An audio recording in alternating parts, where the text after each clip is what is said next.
We're going to segue here into baseball, but we've also got Sean Connery calls, and Jeff Passan is ESPN's new super informed guy on baseball subjects. He is someone that you should be reading on when he's writing about stuff, because he'll give you a lot of well-reported things, a lot of new age data and analysis combined with breaking news stuff. So he's got a lot of different skills doing this baseball thing. But first, do you do a Sean Connery, Jeff?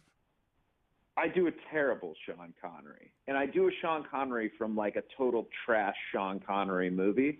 But I grew up in the 90s, and The Rock, not like the actor, not Dwayne Johnson, but The Rock with Nicolas Cage is like my ultimate rewatchable movie. If that is on TV, I will watch it every time.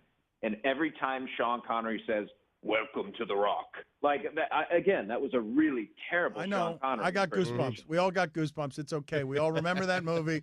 You are right about everything you said about that movie. Did he do it? He did do it, but he did it with no confidence, and that's what happens when you do impersonations with no confidence. Listen, I can do some really like weird impersonations. Sean Connery is not one of them. Okay, well, now you've opened the door that, obviously I have to follow up there, Jeff. So go ahead and do all the weird impersonations you like. I can do a freakily accurate Elmo impersonation. Wow. Exciting.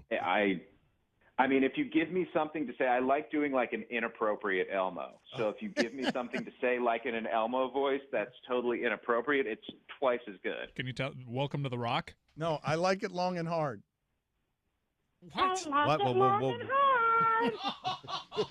movie was that from? That was good. What is happening? Why did we let Dan be the governor? Good job, Jeff. Yeah, good job, Jeff. Good job, Jeff. I mean, I'm literally getting was the show awfully canceled right quick with now. that, I'm too. sorry, guys. That's okay. Can we put Sean Connery's after his every serious baseball answer? Can we do that? I want to fake Sean Connery from the audience. Jeff, what do you make, though? Can you explain to us what happened yesterday with Machado? We all thought it was a little bit weird that San Diego was the team that got in the game. Wait, can you answer all the questions as Elmo? Yes. Oh, please. Wow. Can you do that, Jeff? Can you pull that off? I mean, I could pull it off. We really don't want that to happen, though. I think we really do, Jeff. We really, really do. It is what we want. Yes. It's a bit much, but if you want to give us at least partial analysis, how about you allow us to decide for ourselves? Answer that question as yourself, and then just morph into Elmo. Listen, Manny Machado wanted a lot of money. And when he wanted a lot of money, the San Diego Padres gave him the most. Like that's what it came down to. They gave him $300 million. The Chicago White Sox were guaranteeing him $250 million. And $50 million is a lot. Oh my God! I want more. I know we can't get enough of it. Amazing. So, what do you make of the Chicago White Sox GM being upset about that? It's understandable, Dan. Come on, he didn't get a good player. And oh God, I can't do this It's anymore. good. You No, have to. you know, You have it's to. really good. I want several you to years. get the support you need, okay? Everyone here is roaring with laughter, okay? And there's so only 12 minutes to go, Jeff. Come on. we are However long is left on your contract. we are right with you, so do not lose confidence. Come on. I'm not losing confidence in the voice at all. I just like I'm supposed to be like breaking news guy now, and I'm coming on LeBatard and I'm doing a freaking Elmo voice. Like so you're good, killing though. the brand here, It's Dan. so I mean, you're showing what a fraud I really am. Multi-talented you are. Exactly. Listen, they're going to love you more after this than they did before you came on. I promise you. Here's the thing. I think that the White Sox really thought they made a good competitive offer, and they did. They offered a higher average annual value. They offered options that would have taken it over $300 million. As one person put it to me, this was a pretty easily, if he continues at the pace he's at, attainable $340 million. But the difference between $300 guaranteed and $250 guaranteed was just too big. And it surprises me because Manny Machado is a Miami kid, and a Miami kid going to San Diego, you don't see that very often, but he's the second one in a row to do that after Eric Hosmer did it last year. So what's this mean for Bryce Harper? He's going to get paid a lot. And Amazing, man. It never fails. It really doesn't. I think it should be your new move. You know, You gotta do it on Sports Center. like Woj and Schefter have their brands, and that's how that works. Do you realize what you can do in this lane, Passan? You'll change the game. You'll be a pioneer if you just answer every question. The first sentence is Elmo. Oh God, what have I done to myself? Bryce Harper is in a really interesting position now because the Padres clearly were in on him, and they provided almost the perfect foil for the Philadelphia Phillies. On the other hand, are the San Francisco Giants in at 10 years? Tough to say at this point. Are the Washington Nationals in at all?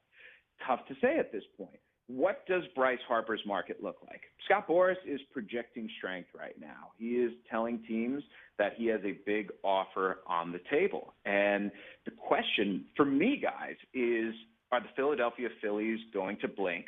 And are they going to run the risk of Boras and Bryce Harper calling their bluff and going somewhere else and losing out on not just Manny Machado, but Bryce Harper as well in this offseason where they were saying they were going to go and spend stupid money? Are they really not going to spend money on anyone other than Andrew McCutchen, David Robertson, and Gene Segura's contract? That's not stupid money. And I think that would, while the Phillies are good and while I think they can win the division with what they've got right now, Bryce Harper puts them over the top, and I think they know that. Is the Machado contract a good one for a team like the Padres? For Manny Machado, it's really good. And for the Padres, we'll see. And I wanted it to just be that. I know. But the problem with that is it doesn't allow him much to expound upon. Like he feels like we're good with that, though. Yes, we are good with that. We do prefer the Elmo analysis, but you can answer the question seriously if you'd like. That's the thing about the Elmo analysis. I feel like the Elmo analysis almost has to be at like a kindergarten level. And I can't talk about actual baseball stuff there because if you hear the Elmo voice, you're just expecting it to be kind of stupid. Right? I was talking about corn on the cob, Billy. You jerk! Quit judging me. Quit judging me for what I did. All right. Odd thing to have him say. He said he likes to work isn't Elmo actually blue? Doesn't he like to work blue? Is Elmo Elmo's not blue? red. I believe Elmo's. red. Yeah, that's a big fun. And no one likes hard corn. Grover's blue. I was confusing Grover and Elmo. That's exactly what happened. Passan, can you tell us specifically what you found interesting about the whole, everyone was yelling collusion, Justin Verlander, all the free agents get hung up, and then $300 million to Machado, and Harper's going to get more. Yeah, I'll tell you what. I don't think that this, in and of itself, one or two contracts, takes away the fact that the free agent market has changed. Because if you remember, collusion wasn't always just the entirety of the baseball free agency. Sometimes it was the best players. The MLBPA got a settlement for collusion against designated hitters. So it can be in different segments of the game. And what's happened in baseball is that the middle class has more or less disappeared. And where I think a lot of players were angry this offseason was because the top-end guys didn't seem to be getting as much interest. And look, you can squeeze us in the middle, don't squeeze us at the top. That was essentially the rallying cry there. Well, the whole time I've been skeptical about the idea that Manny Machado and Bryce Harper weren't going to get paid. I've said from the start, I still think they're going to get $300 plus each. And I got laughed at, I got shouted down, but I believed it, and I believed it because I think that guys like that in a game like this today where stars matter as much as they do and are as limited as they are, they're going to get paid ultimately. And that's what happened with Machado yesterday, and that's what's going to happen with Harper over the next couple days. I'm going to say it. I like Passan better than Kirkchin. Whoa! Whoa! What? Whoa! No. Whoa! Sleep with one eye open tonight. Oh my God! That's a bad take. That's a bad It take. is. You know I what? like Elmo more. It's a re- I like that's a Elmo really- more than Kirkchin, though. I'm okay saying that. Chris. So do I. Good talking to you, Passan. Chris, go ahead and walk into the ocean. Thank you for Get out of here. participating.